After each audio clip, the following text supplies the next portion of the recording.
Shalom, amados de Deus, estamos reunidos em nome do Pai, do Filho e do Espírito Santo. Amém. Proclamação do Evangelho de Jesus Cristo segundo Mateus.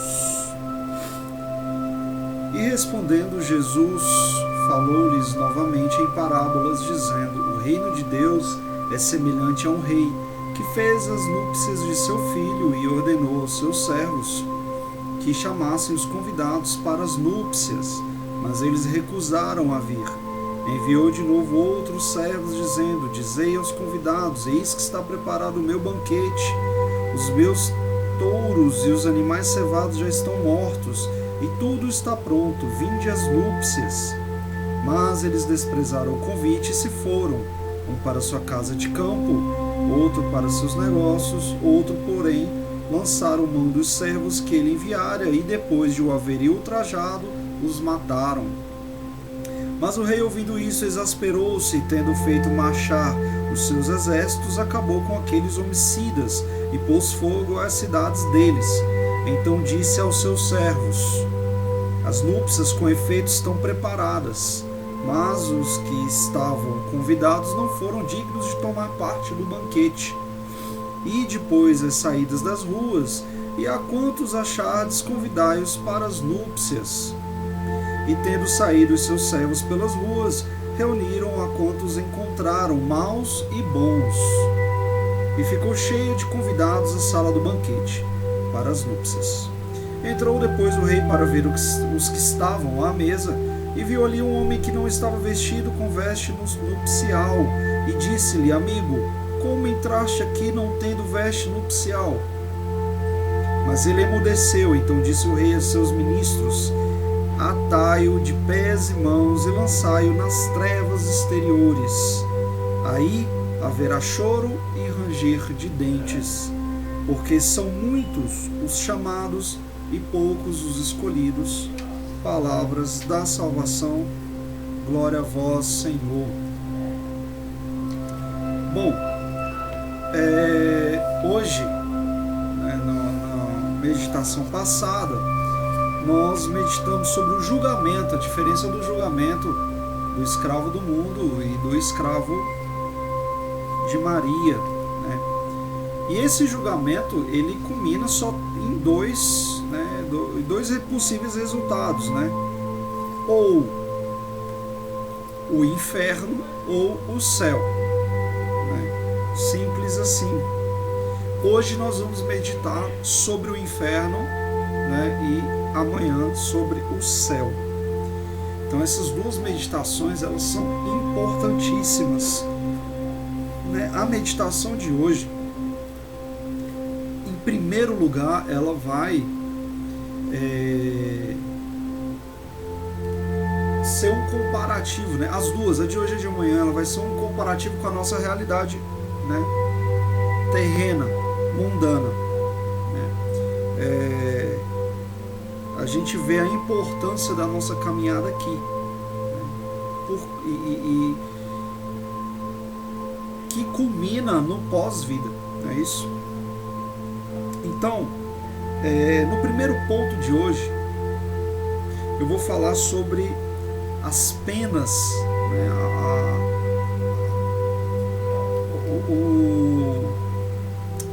a consequência, né, que enfim, incide sobre os nossos sentidos, né? Então, assim, já na nossa realidade terrena, mundana, a gente já percebe que tem coisas que nos aterrorizam, não é isso?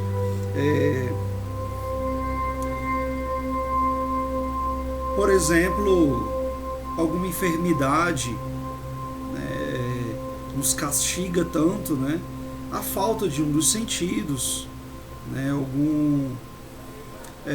Alguma deficiência física, né? Tudo isso já nos penifica bastante na nossa realidade mundana. E se já é difícil para a gente passar por isso aqui, quem dirá no inferno? Então, assim, lá, né, a gente está falando de sentidos, audição, tato, né, paladar, né, olfato, visão. Então a gente vai ouvir ali qual é o coro de fundo, né? Qual é a trilha sonora dessa danação. Né? São prantos, clamores, rugidos, blasfêmias, né? Isso, desespero, gritos, enfim, o cheiro, né? de podridão, né? Os tormentos, né? da carne mesmo, né? Sede, enfim, privação, fogo, né? Aquela sensação de imobilidade, fora as legiões de demônios ali, né? Atormentando. Eu não vou entrar muito nos detalhes, mas eu aconselho você a procurar mais sobre isso. E aí eu vou indicar um livro chamado Tratado do Inferno. Eu acho que todo cristão deveria ler esse livro, Tratado do Inferno. Isso para não... Quem quiser se aprofundar mais, lê livro de padres exorcistas, né, narrando o que foi a experiência que eles tiveram com o demônio. Isso já vai gerar um horror suficiente para você tomar abuso, né, do mundo, né? Porque isso aqui é uma antessala, né, uma antessala para o inferno do mundo, né? A gente aqui a gente passa por provas, expiações, não é isso? Então nós já não estamos assim no paraíso, né? Não estamos mais no Éden, no jardim, né? Então, se aqui já é penoso, quem dirá no inferno? E aí eu já entro no segundo ponto, que são as aflições interiores, né? Pensa você a sensação daquele teu pesadelo, né, que você sente aquele terror, aquele medo inexplicável, que você não sabe de onde vem, aquela sensação de não conseguir se mexer, né, de estar preso, aprisionado ali na sua cama. Agora você imagina, porque quando a gente acorda essa sensação passa, né? Essa sensação no inferno não cessa. E ela é multiplicada muitas vezes, né? Imagina você assim, num sonho, dependendo do que você está vendo ali, aquelas figuras aterradoras já te colocam medo aterrador, inexplicável, né? Imagina você na presença nefasta, né, e real dos demônios. Então assim, a gente não tem noção. Toda pessoa, né, que se diz aí que gosta do demônio, que prega ali, né, paganismo, que prega ali práticas, né, demoníacas, essa pessoa ela não tem noção, ela não sabe o que ela está fazendo. Como eu já disse em outras vezes, quem é pelo demônio está perdido, porque o demônio não é por você. Então é uma falta de inteligência enorme. E tem dois tipos de pessoas. Eu falava, tem dois tipos de pessoas, né? Tem dois tipos de cristão. Que é cristão que sabe que o que falta nele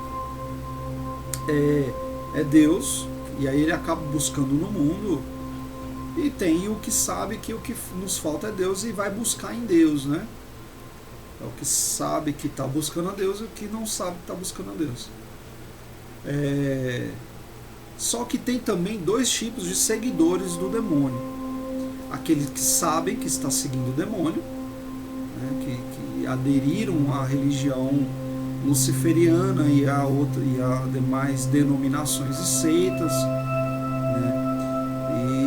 aquele que não sabe que está servindo, buscando e adorando o demônio, né? Que é a maioria das pessoas no mundo, que estão enraizadas, né, nas práticas mundanas, nos conceitos mundanos, e infelizmente tem até muito cristão que está sendo enganado. Quantos cristãos estão recriando sua própria versão de catolicismo, sua própria versão de cristianismo, né? Fingindo que certas verdades não existem, né? Moldando a doutrina, né? Para acomodar, para justificar, né? seus vícios e pecados, e abraçando somente as vertentes das práticas e culto, ritos e doutrinas que lhe satisfaz ali, né? que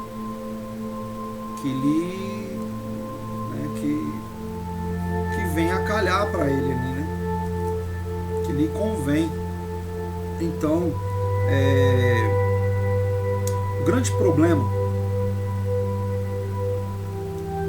assim, que lá no inferno, nessa realidade de inferno, interiormente, enquanto exteriormente os seus sentidos estão sendo devastados,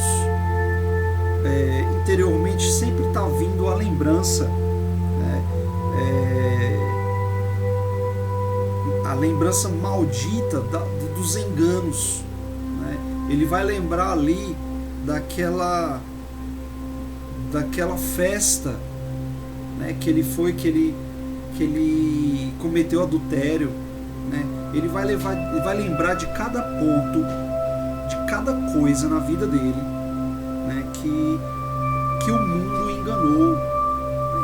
Ele vai ver a ação demoníaca ali o levando para o pecado, né? Só que agora é irremediável, não tem mais jeito, né? Então ele vai amargar, né, a certeza dessa infelicidade eterna, né? Ao recordar a ilusão que ele tinha no mundo, os bens da terra, os bens ilusórios, né? E aí só resta o quê? O que ele pode fazer mais? Não é isso? O que adiantou tudo que ele acumulou? O que adiantou todas as pessoas que ele pisou, todas as pessoas que ele humilhou, que ele ignorou? Não é isso? Só vai restar para ele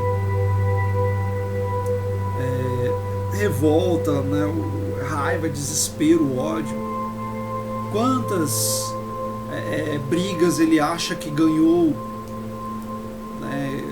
A perseguição que ele fez contra os cristãos, contra a fé, as blasfêmias, quantas vezes falou contra Deus. Tudo isso vai dilacerar o peito da pessoa que está vivendo a realidade de inferno. Mais uma vez, né, eu vou ressaltar que eu não estou entrando muito nessa realidade para não ficar muito pesado, para a gente seguir com o conteúdo, mas eu aconselho, eu recomendo fervorosamente que você vá atrás do livro Tratado do Inferno, né? E tem outros livros, né, de santos que tiveram esse vislumbre do inferno, para você tomar noção do quão terrível é essa realidade. E aí, diante desse vislumbre, você vê que não é tão difícil assim você renunciar às coisas do mundo, porque eu digo e repito, né, já falei várias vezes, é muito curtinho, é pouco tempo que a gente está aqui, nosso período de vida é muito curto, então não troca. E se você acha, não importa o que você esteja passando, você não tem ideia do que é sofrimento, não tem. Se você não está existindo aqui, né, se você acha que a ansiedade, que a depressão, que as moléstias do corpo, da mente, da alma, né, que uma doença, por devastadora que seja, um câncer, uma doença degenerativa, se você acha que isso é doloroso, né, que é difícil, quem dirá o que acontece no inferno? Então, não troque uma eternidade, e mais uma vez eu repito, no dia de amanhã nós vamos meditar sobre o céu. Não troque a realidade maravilhosa do céu pela tristeza desesperadora, irremediável do inferno. Tá? Então, toda perseguição, é por isso que Jesus fala bem-aventurado, toda perseguição que você sofrer, tudo que você sofrer aqui, porque os últimos serão os primeiros. Te alegra com toda a moléstia que você passar por aqui. Te alegra, porque é passageiro. E quanto menos gozo, né, você tiver, né, aqui nessa realidade, quanto mais pequenino você for, maior você será no céu. Só não desanima, só não blasfeme, só não deixe de buscar a Deus. Passa, suporta o que você tiver que suportar. Não murmure, aguenta firme. Como o tempo é pouco, é só mais um pouco, aguenta só mais um pouco. Não perde quem espera no Senhor. E aí eu já entro no terceiro ponto. O pior de tudo do inferno não é os tormentos interiores e exteriores. O pior tormento do inferno é o tormento espiritual, que é a perda de Deus e de Nossa Senhora. Porque esse vazio que você sente, a melancolia, a tristeza, né, o desânimo diante de tanta adversidade. Vou te falar, irmão, essa adversidade não é nada, mas você não tem ideia de quanto você está bem e não sabe. Sabe por que você não tem ideia? Porque a sua alma, seu espírito, ele está tão atrelado à sua carne que ele já não tem muito ali a noção, né, do que representa Deus para ela. A tua alma, ela tem um resquício, né, de entendimento disso aí. Só que ela está tão confusa, misturada à carne, que ela não sabe que essa insatisfação, que essa ansiedade é um grito interno que clama o Senhor. Percebe? Então aquilo que está faltando, que a gente busca nos sonhos, que a gente busca nos vícios, que a gente busca no mundo, aquilo é a tua alma gritando por Deus. E quando a alma na morte se separa da carne, toda a noção, a ciência de que o que faltava era Deus vem arrebatadoramente, vem com uma força avassaladora. E aquela angústia de saber que nunca mais aquela alma vai estar completa outra vez, que nunca mais ela vai estar na presença de Deus, porque o inferno é irremediável. O que você tiver que fazer, faça aqui, depois não adianta.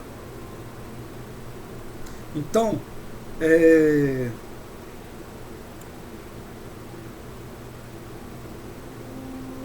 a alma, ela vai amargar a lembrança, né, de todas as vezes que Deus tentou te resgatar, porque o véu cai na morte, a cegueira espiritual acaba.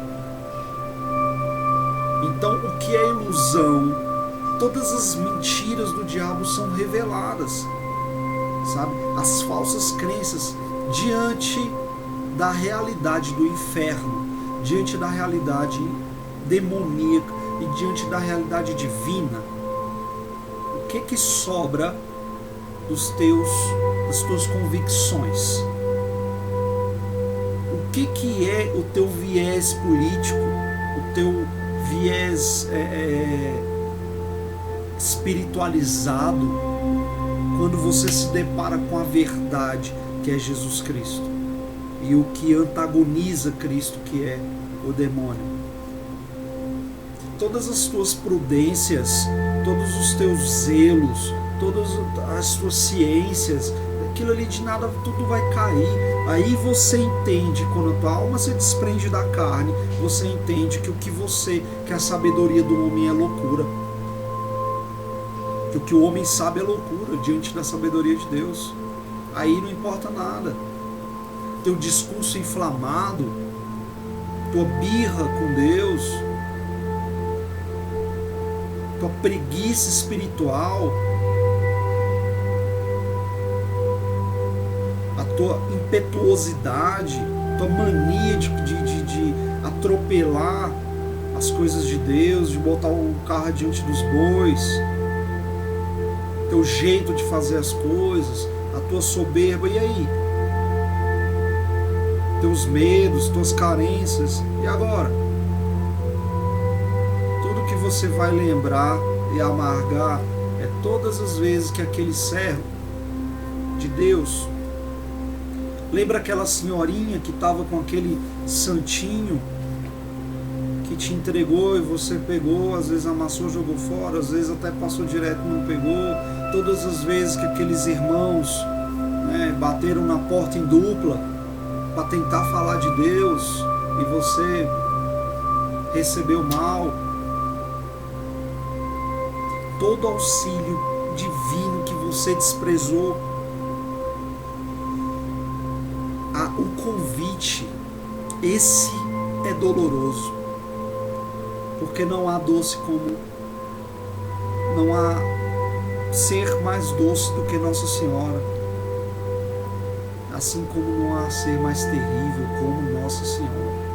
Aos dela, ela é suave e doce, mas ao demônio ela é terrível como um exército em ordem de batalha.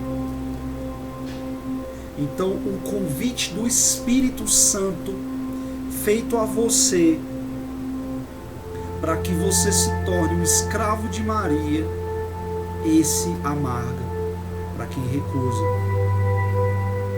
Porque ali ele entende, né? Ele entende, a alma entende que o que faltava era Deus, e nunca mais vai ter.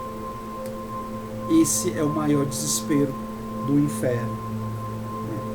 Então, essa realidade infernal, onde vai haver choro e ranger de dentes, em outro momento eu já explicava a questão da vibração do teu espírito, que é incompatível. A priori, Deus criou ali, né, o povo de Deus, que eu diria que está andando em círculos no deserto. Ele ainda está no Êxodo até hoje, andando em círculos. Que povo mais cabeça dura. É o povo de Deus. E Deus o cercou de maravilhas e as alianças foram quebradas. E ele mandou o filho dele. Então ele fala, e aí ele mandou os seus servos irem convidar, e eles foram. Quem que são esses servos? São os profetas, né? Os eleitos, os ungidos do Senhor, né? Que até hoje vai ali bater, chamar para o banquete, né? Aí ele mandou o seu filho. O que a gente fez? Nós o matamos. E aí ele abriu o convite para bons e maus, ou seja, no salão, no juízo, vai vir os bons e os maus. E aquele, como que você está aqui se você não tem as vestes? Se você não está, né, entenda, se você não está na vibração certa para coexistir no céu. E como que você vai se purificando ali, né, com a graça de Deus, com a proximidade, com a intimidade. E a partir dessa intimidade, né, quando você se faz pequeno, quando você se faz se percebe incapaz de dar qualquer passo que seja, quando você percebe que um passo, por menor que seja, que você deu sem perguntar para Deus, você fez besteira, que você precisa recorrer dele em todos os momentos, você se aproxima de Deus abandonado como uma criança dependente do Pai, e ali você começa a agir, né, em conformidade com o Pai, e vai modificando a tua própria essência a ponto de você estar revestido da glória e o teu nome escrito no livro da vida. Quanto mais, para concluir esse raciocínio, e se você não teve essa intimidade com Deus que culminou nessas bem-aventuranças, que culminou na sabedoria que te leva a caminhar, né, para o bem, né, emanando o bem que vem de Cristo, aí você vai ser retirado e vai para as trevas exteriores. Então, irmãos, quanto mais você perdoar a si mesmo, no sentido de desculpar tuas falhas ali, teus pecados de estimação, criar brechas na doutrina para você convencer a si mesmo de que aquele teu hábito pecaminoso está tudo bem. Quanto mais você fizer isso,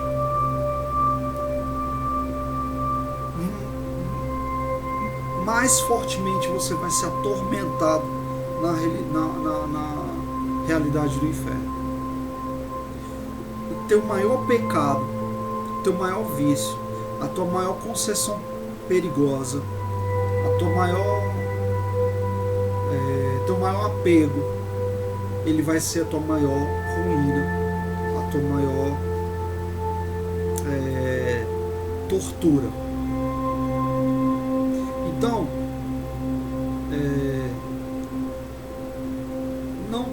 não tenha medo, né, de radicalizar com algumas práticas que você tem, e se você sentir que ali, né, você não dá conta, é auxílio divino, bato nessa tecla o tempo inteiro. Não se entristeça se você estiver achando difícil, não é automático. Algumas coisas você vai lutar com elas para a vida inteira, tá bom, irmão? Então não esmoreça, sempre ali, procurando um auxílio. Às vezes você não vai sentir essa força divina do teu lado, continua caminhando mesmo assim. É normal na caminhada você sentir que Deus não está ali te ouvindo, ou não está falando. Olha, é normal, não é sempre que você vai estar sentindo aquela ação divina, aquele colo do Senhor, tá? Não desanima, que é absolutamente normal. Tem momentos que a gente precisa ir para o deserto, né? Então às vezes a gente está falando tanto que não está conseguindo ouvir, né? Às vezes a gente está tão com barulho dentro do coração, né? E às vezes mesmo em silêncio Deus também silencia. Queridos, o silêncio de Deus é estratégico, tá? Não esqueça que você está em guerra. Então às vezes Deus não vai te falar nada, Ele vai dar aquela sumida. Até porque quando Ele te fala, a primeira coisa que você fala é botar tudo a perder, ou vai sair falando aos quatro cantos, né? Não esqueça que o diabo está ouvindo, o diabo não está lendo teus pensamentos, né? Ele deduz os teus pensamentos, porque ele te conhece muito bem, mas ele não lê os teus pensamentos, entendeu? Então quanto menos você falar, melhor. Quando for falar, faça uma oração, peça a Deus que te torne, que revista você com a armadura do cristão, né? Que acampe os anjos dele ao teu lado para que o diabo não te escute, né? Então, sempre, né, silêncio estratégico. Outra coisa que é muito comum, né, que eu falo para você não esmorecer quando você cair, porque você vai cair, você não está com o jogo ganho, tem que vigiar e orar até o teu último suspiro. Quando você cair, não filosofa no teu erro, não fica, poxa, levanta rápido. Ele quer ver se você está com o coração contrito. Deus quer ver apenas, está com o coração arrependido. Pronto. Não fica ali muito filosofando no pecado, porque o diabo vai aproveitar essa brecha e vai, como o acusador que ele vai fazer você incidir mais erro ainda, se é que você não vai se afastar de Deus por vergonha do teu pecado. Ele vai te convencer que você não tem jeito. Deus não desiste de você. Você pode desistir de Deus, mas Ele não desiste nunca de você. Ele morreria de novo na cruz só por você. Então, quando cair, não esmoreça. Levanta, sacode a poeira, pegue tua cruz, não peques mais, e pegue e peça para Deus. Quando não sentir também aquele entusiasmo, aquele fogo do Espírito Santo ali com você, continua também. Isso aí é fé madura. O que é a fé madura? É a fé que não depende de eventos. A fé infantil é a fé que depende o tempo todo, está sentindo a ação de Deus, está sentindo ali as coisas que Deus vem fazendo. Essa fé é imatura, por quê? Porque ela só percebe atos sobrenaturais. Por isso ela é imatura.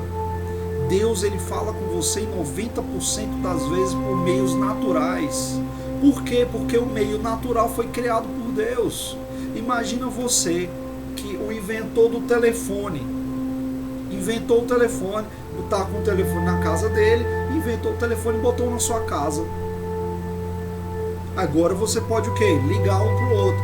E aí imagina o inventor do telefone quer falar com você, em vez de ele usar o telefone, ele pega e escreve um telegrama e manda lá um mensageiro ir a cavalo lá, como era antigamente, para entregar o recado. Aí não faz sentido. Então, não fique esperando a sarça ardente para você sentir que Deus falou com você. Deus fala com você no simples. Deus é simples. Ele criou todos os meios naturais. Então Ele vai usar uma pessoa que está do teu lado. Ele vai usar uma mensagem. Ele vai usar os meios. Ele vai te cercar. Pode ter certeza que Ele te cerca o dia todo. E aí, quando você não estiver sentindo Deus, perceba que você nesse momento pode estar incidindo no erro de ser ingrato. Porque Deus naquele dia, talvez Ele quer que você perceba que Ele te deu um café da manhã, que Ele te despertou, é Ele que te acorda, que te dá o sopro. Se você sente a brisa no rosto, aquilo é Deus.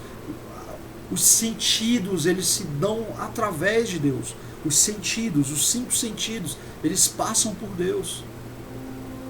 Por inteligência. Se você tomou um copo de água, se você viu, eu não costumo fazer, mas eu vou contar um testemunho muito simples. Em um desses dias de deserto que eu não sentia Deus, eu parei, quer ver eu encontrar Deus? Parei no meio da rua, tinha um monte, era uma avenida muito arborizada, e eu sentei na calçada e fui encontrar Deus. E aí eu comecei a observar, eu comecei a ver nas pessoas, comecei a sentir a energia das pessoas que passavam, cada um tinha ali sua história, claro. Mas aí o encontro eu tive quando eu contemplei uma árvore, as árvores, né? E aí eu senti meu coração abrasado e falei: nossa, Senhor, que bonito a tua criação, olha como é bonito. E aí Deus me falou assim no meu coração: mas você não percebeu que a beleza está no movimento? Ele só me falou isso.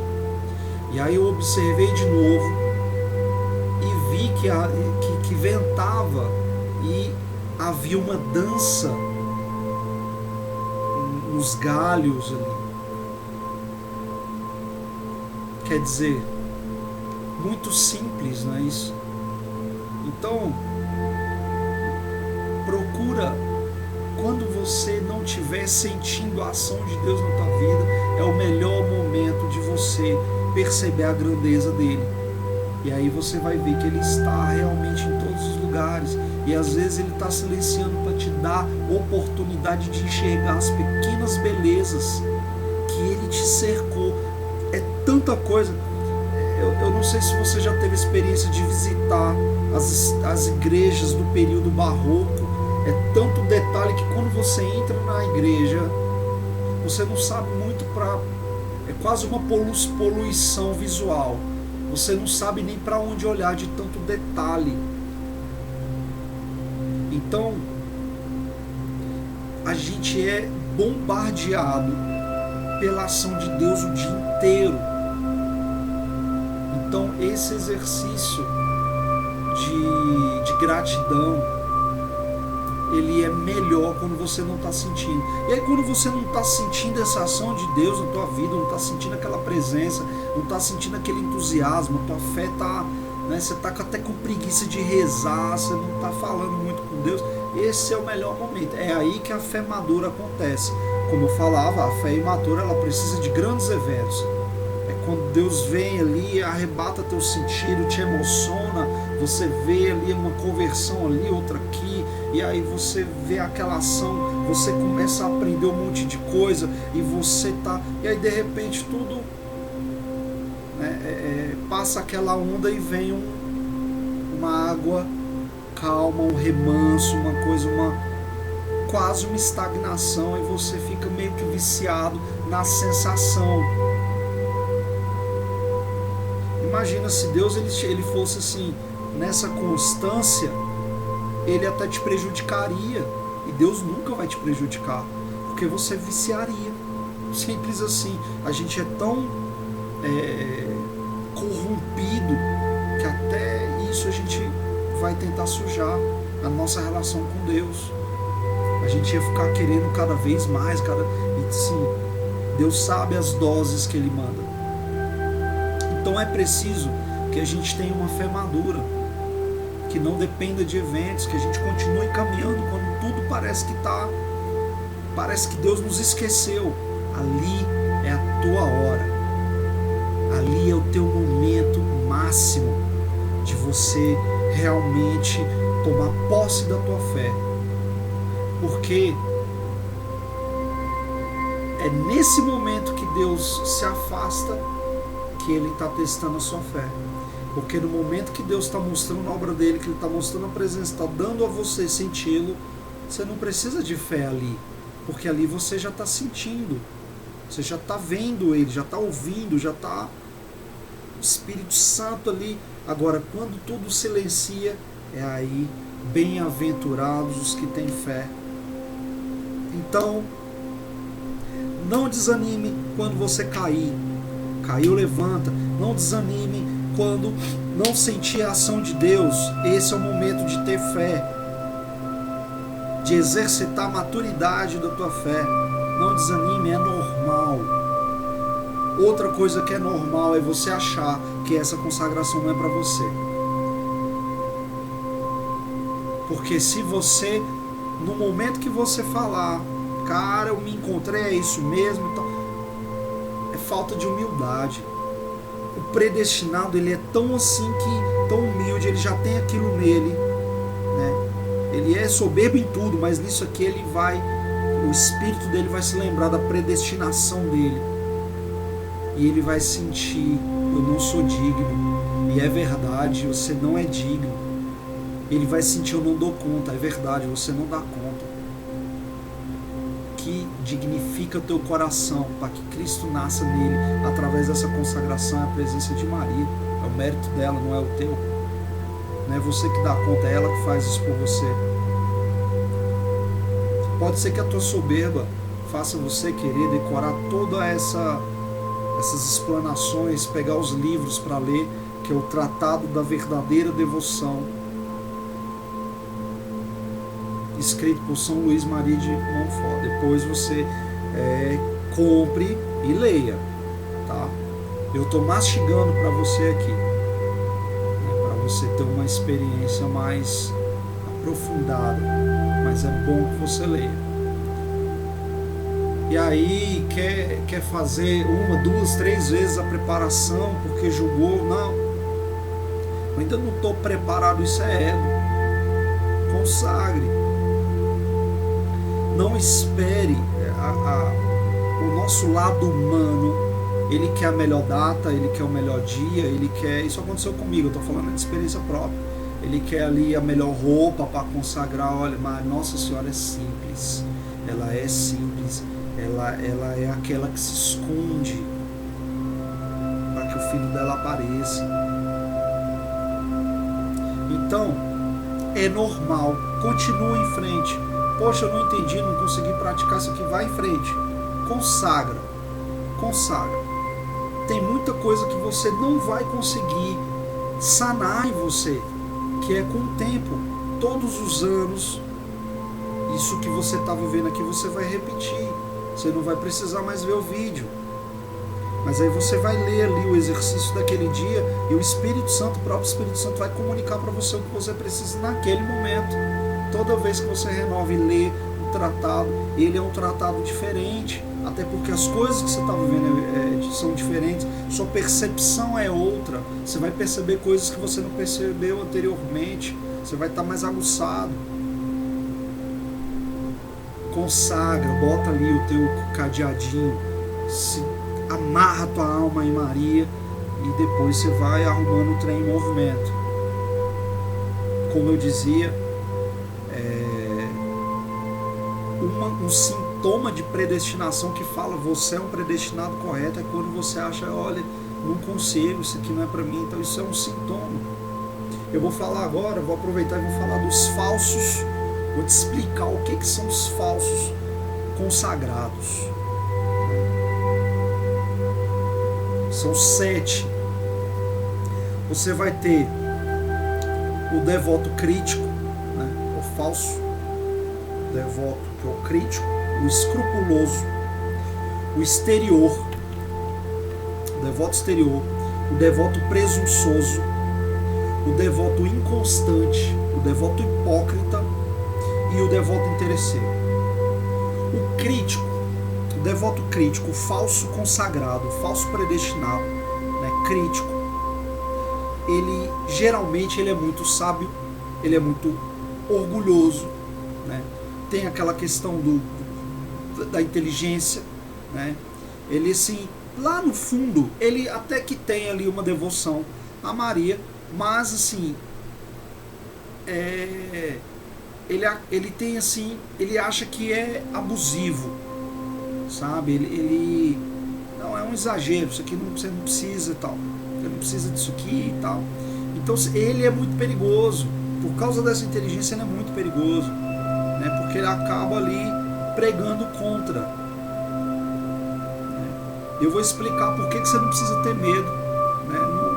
Nesse próximo falso consagrado, que é o falso devoto escrupuloso.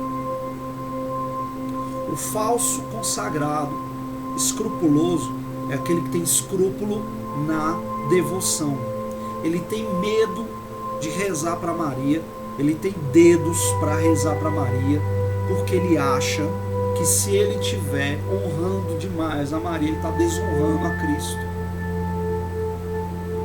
Cai um pouquinho ali no devoto crítico, né? Esses dois. Você não precisa ter medo. Como eu já expliquei, tudo que você endereça a Maria unicamente passa pelo filtro dela, só isso. Toda vez que você está rezando para Maria, na verdade você está rezando para Cristo, só que você está tendo um cuidado para que aquilo não chegue áspero. É o respeito. Você fala com Maria por respeito a Cristo, porque Maria, ela mesma se coloca tão infinitamente abaixo do filho dela, que não tem, ela se coloca no nosso nível aqui. E aí você ali, ó, mãe, isso que aí ela leva. Ela eleva, né, que você até o nível do filho dela. É um cuidado que Maria tem com o filho dela. Ela não retém nada para ela, nenhum louvor, nenhuma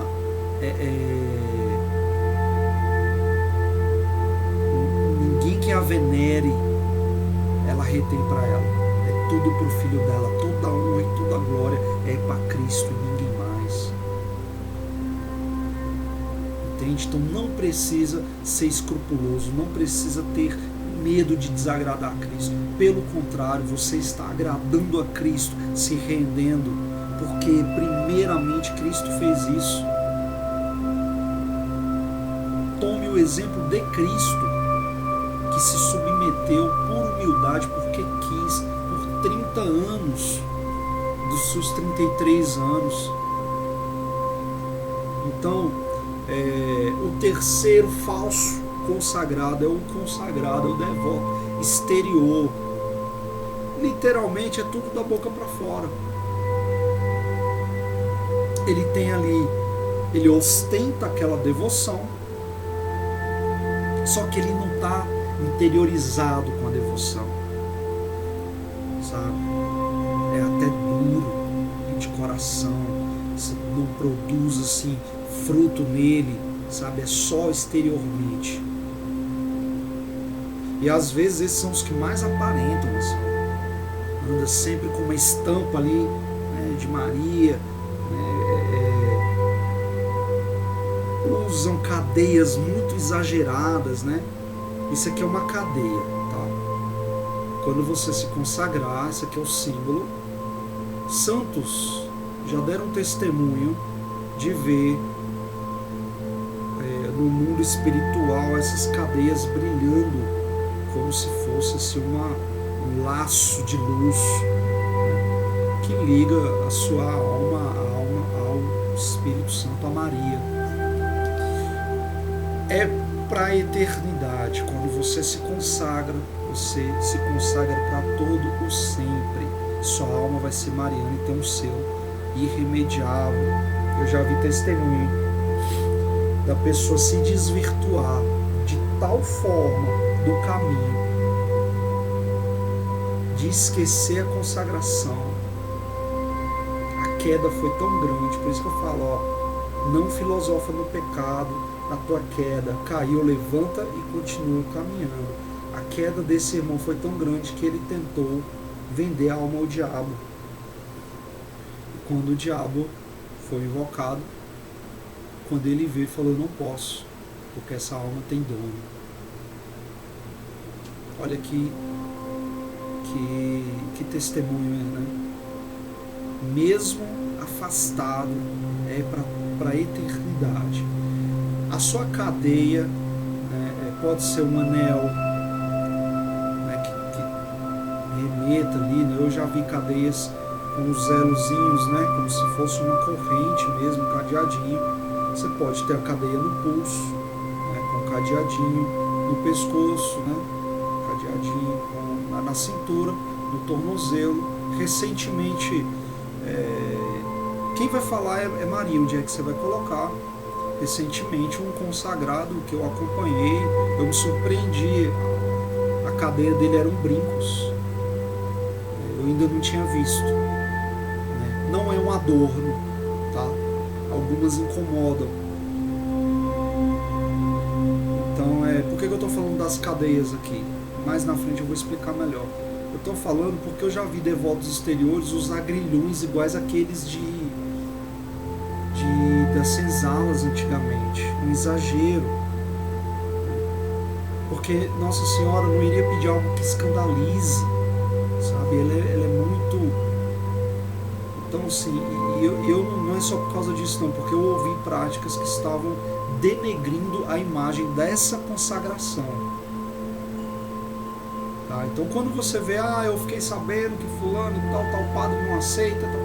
Essa consagração, ela foi estudada pelo Vaticano, tanto que nós tivemos papas que eram consagrados por esse método. Esse método não está inventando nada, Ele é só Nossa Senhora falando: olha, meus filhos, vocês se esqueceram de como andar, vocês estão interpretando errado, volta, né, apaga, vamos começar de novo. Olha, primeira coisa, humildade, tá?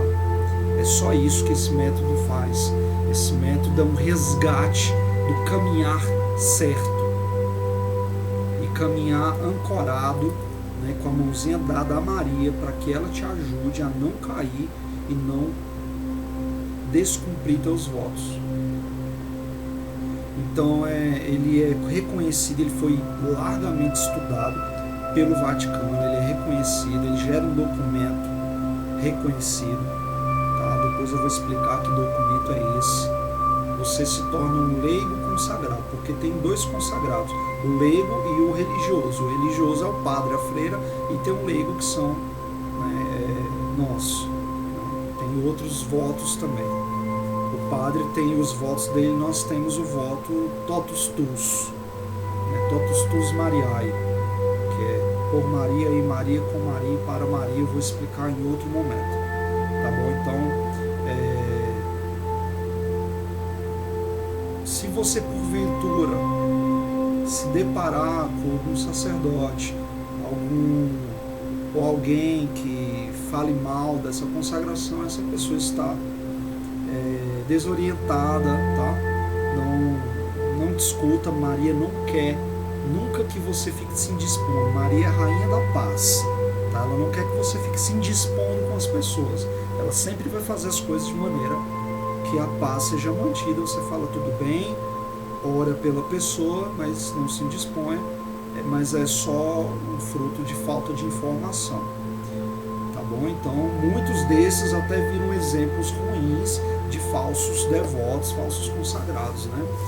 Então, esses devotos exteriores, eles vão ostentar de tudo que é jeito essa devoção, né? Só que é da boca para fora. Na verdade, elas interiormente, elas não compreendem.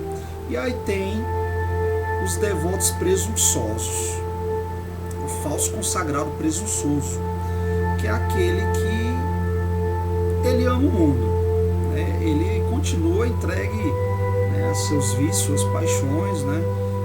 Ele tem lá a devoção dele a Maria, mas ele não se incomoda com os pecados dele e continua da mesma forma. Você vai ter também o devoto inconstante, que é justamente o que eu falava, o perigo da fé imatura, que o devoto inconstante, ora ele está muito fervoroso, e dali a ponto ele desanima e já nem parece que é consagrado, não tem mais, sabe? Você pode estar no teu momento de deserto, né? Tá ali realmente, olha, Senhor, eu não estou a fim de rezar, é muito melhor você falar para Deus: olha, eu não estou conseguindo rezar, do que você rezar sem querer rezar, né? Porque aí já é máscara, né? Não é isso, não é aqueles períodos de deserto que eu estava explicando logo mais. Esse não, esse passa períodos ali que ele, né, fica dormente nele. Eu mesmo já me surpreendi, né, de descobrir que fulano era consagrado. Mas você é consagrado? Sou, mas e aí? Não, eu fiz a consagração, mas, sabe, não. E você não renovou? Não, então, sei lá, tem anos, né? Eu vi uma consagrada falando: não, uns 4 anos que eu fiz, eu nunca renovei. Quer dizer, né? Tomara que venha a ser uma devota verdadeira, mas até então não é. Isso é um falso predestinado. E por último, a gente tem o hipócrita. Esse hipócrita, ele é interesseiro, ele está se consagrando para ganhar os favores de Maria, para poder, só visando ali a sua própria salvação. Mas Deus não quer me salvar? Não é para isso que serve? É para isso que serve, sim, né? Só que é impossível você se aproximar de Deus e pensar apenas na tua salvação, porque ao se aproximar de Deus, Deus vai partilhar o coração dele com você. E você vai se ver amando a humanidade, você vai se ver de repente sofrendo pelo estado convulsivo, né, que a humanidade está, e você vai querer levar quantos possível com você para o céu também. Então, assim, esse devoto interesseiro, ele assim, dissimula, né, os próprios pecados, né, ele quer passar aos olhos do homem o que ele não é, né, e tanto ele é interesseiro para com Nossa Senhora, né, assim, querendo fingir que tem aquela devoção para ganhar os favores dela, que é uma tolice, né, porque o Cristo, ele penetra o seu coração, né, sua mente, seus pensamentos, e também ele finge que tem aquela devoção para cair em bom, né, em boa feita com os irmãos, né, para cair ali na admiração dos irmãos. Então, queridos, esses são os 7 falsos consagrados. Amém? Estávamos e sempre estaremos reunidos em nome do Pai, do Filho e do Espírito Santo.